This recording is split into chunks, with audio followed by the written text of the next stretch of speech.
middle school, things started to change a little bit. I was going through puberty, so things were about as awkward as they could be. Everybody remembers middle school. It's not ever going to be more awkward than that. But I did start letting my hair grow back out when I was very young. I like to have a short haircut just below my ears. And I started letting it grow by the time I got to middle school, and I was becoming more comfortable in my feminine identity and understanding that I'm growing into a woman and I do want to be respected as a woman, but I was just still so awkward that I didn't really know how to walk that fine line between being a respectable woman but also wanting to play around in the dirt with all of the boys. But I think that type of confusion was just normal.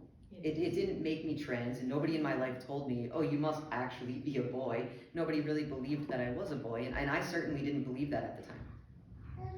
It was in high school that things really started to get confusing because everybody around me in high school, it seemed like they were identifying somewhere on the LGBT acronym. And there weren't pride flags hanging in every classroom, but there were those yellow and blue equal rights stickers. And so I saw the LGBT lifestyles as equal and just as healthy as any other type of lifestyle. And so when I started to question my own self, I thought maybe I should find my place on the LGBT acronym, and that's what will work best for me. Now that started because I had my first boyfriend when I was about 15, and at 15 years old, I was still just as awkward as I was all of middle school. And I could not picture myself ever being in a sexual relationship with a boy. But all of my friends, when they got their first boyfriends, they went on birth control immediately, and that told me that the only relationship I could have with a boy is a sexual relationship. And that's just how I understood it. Obviously that wasn't the case, but at 15, that's what I thought all of that meant. And so I went to some of the older girls at school and I said, I don't think that I'm interested in boys enough. Do you think I'm a lesbian?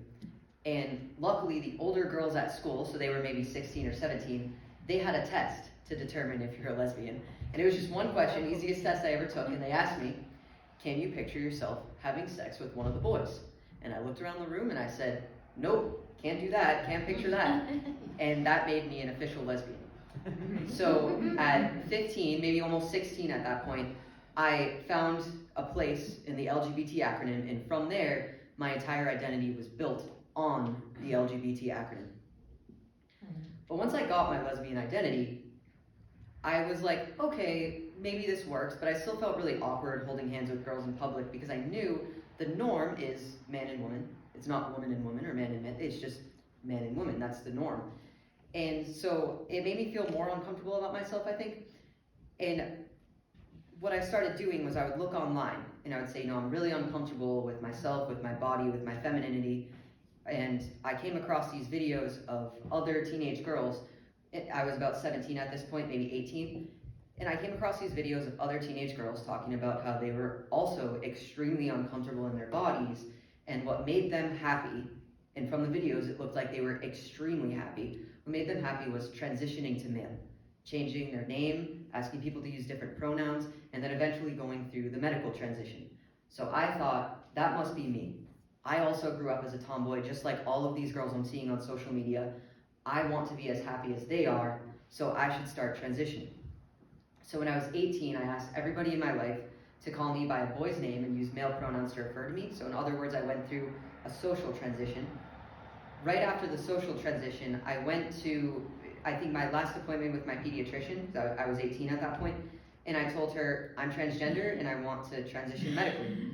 And so she, no questions asked, she just referred me to a gender clinic in Boston. And when I went to them, I expected that they were gonna tell me, you need a therapist before we can start you on anything, because that was required in Massachusetts. But instead, when I went into the gender clinic, they were able to set me up with one of their in-office clinicians, and she signed off on medical intervention without me ever needing to see a therapist. It was just a 45-minute appointment. And so by the time I was 19, I actually held off the process until after finals that year, but if I hadn't, I would have started earlier. So by the time I was 19, I started taking testosterone in the form of weekly self-injections. Again, no therapist's approval on this. And it wasn't like you can start taking the testosterone but go see a therapist. I just didn't have one, and they didn't care if I had one. I was starting on testosterone, and I was paying for the testosterone, so I think that was a big part of it. And for a while, the effects of testosterone felt really good. So my voice started to deepen. That was one of the first effects that I noticed. And I grew a little bit of facial hair, and overall I think I started to look more masculine, because just walking around every day, people would call me he without me having to tell them. It was just, if I walked by a stranger, they would assume that I was male. And that felt really good.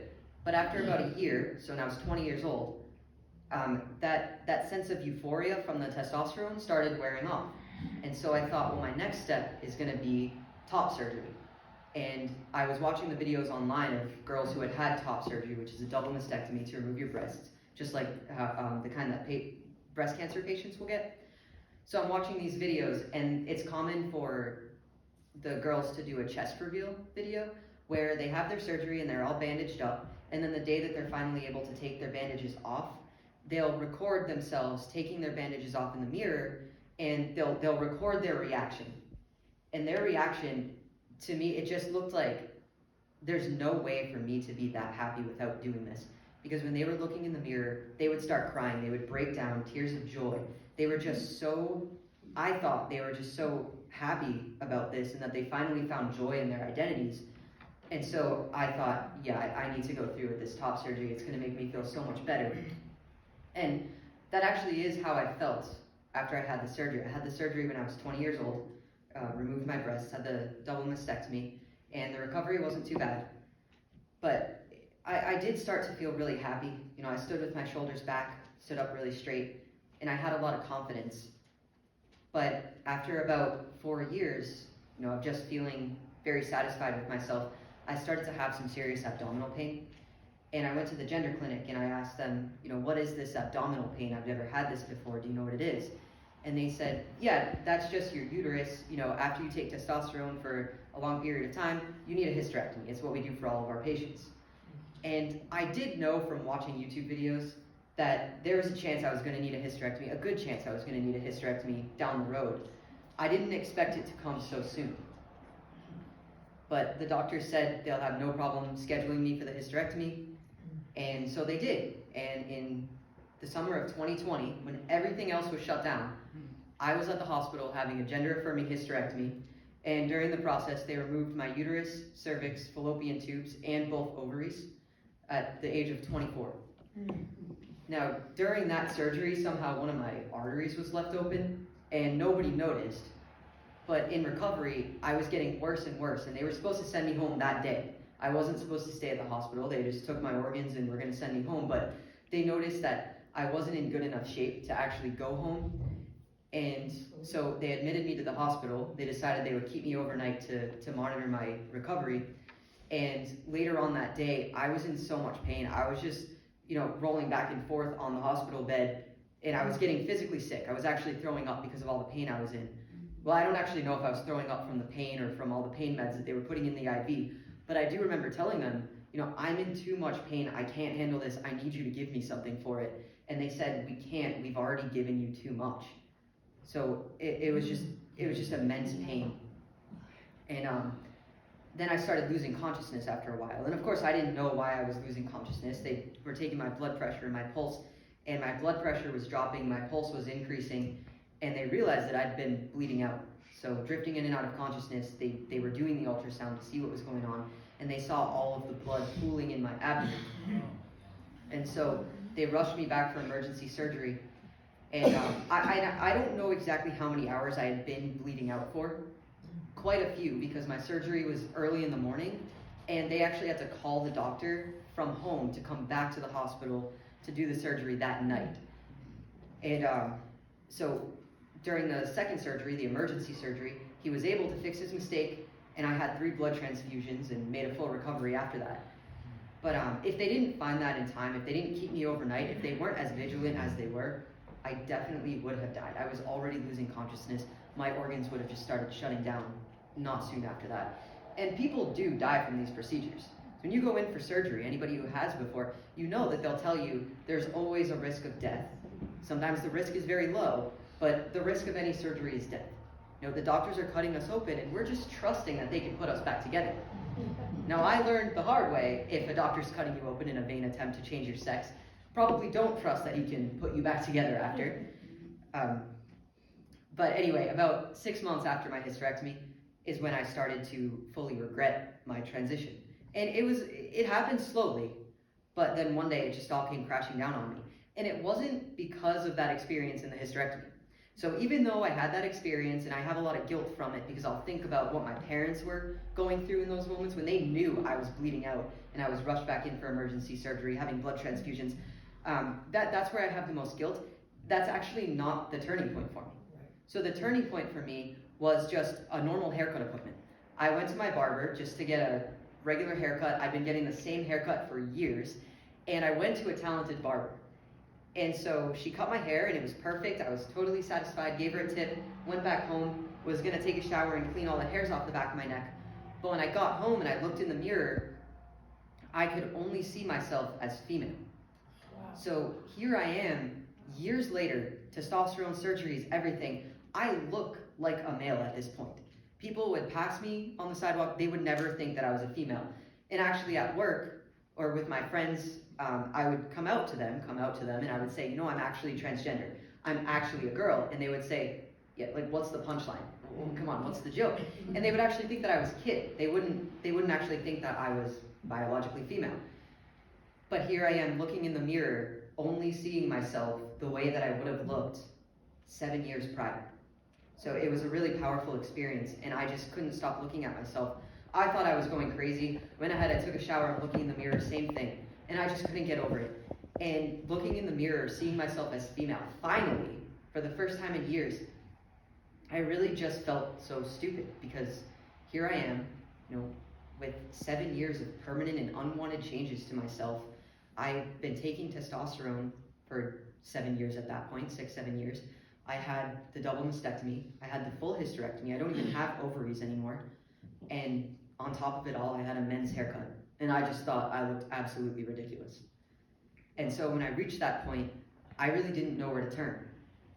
Everything that I'd learned since high school taught me that transgenderism was good and regret doesn't exist. And even when I was transitioning, I didn't want to listen to anybody who said that they had detransitioned. I thought regret doesn't exist, that's never going to be me. I'm never going to be one of those detransitioners, so I don't even have to listen to them. But regret does exist. And in that moment, I felt it. And I started praying daily. I didn't know what else to do, so I started praying. But I was so depressed at that point that I started praying that I would die. That God would just end my life right there. I thought that I'd rather be dead than live as a detransitioner. And so with nothing else left to lose, I thought I'd give church another try. So initially I went to a Catholic priest and I did a confession with him. And later I settled on a different church closer to my work.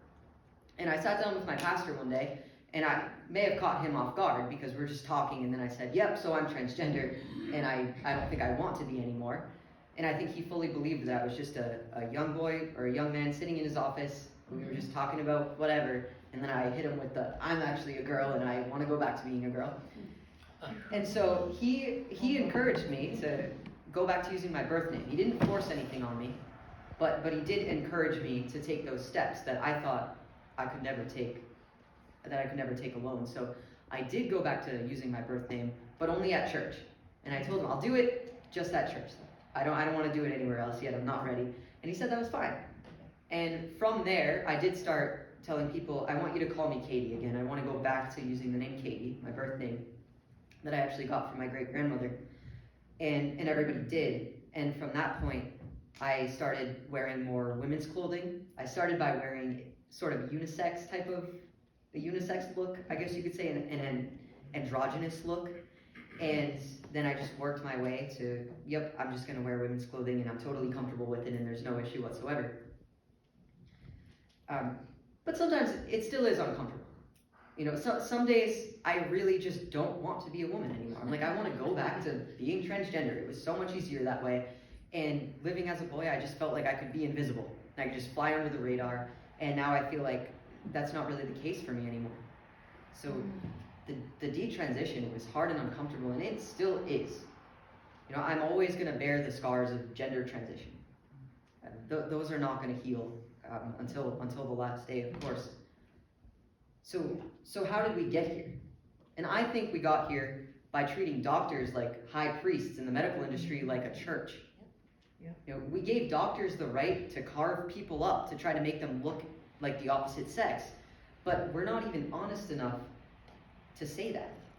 You know, instead we'll say, or we'll fight about how old you have to have the right to be carved up. That's not a right. That's abuse. I came out of transgenderism broken and humiliated, and of course abused. There's no other way to come out of it. The only compassionate response to the issue is a loving no. You can't change your sex, and the doctors can't carve you up to try. The proper response to someone who's confused and ashamed about their biological sex is to assure him that there's nothing wrong with him. And there is nothing wrong with the trans-identified people. There was nothing wrong with me. My femininity wasn't a disease to be cured. What I needed to hear was the truth. And I think that's something that everybody can unite behind and just be able to speak the truth in love. And thank you everybody for coming tonight. I would like to open it up for questions and discussions and everything.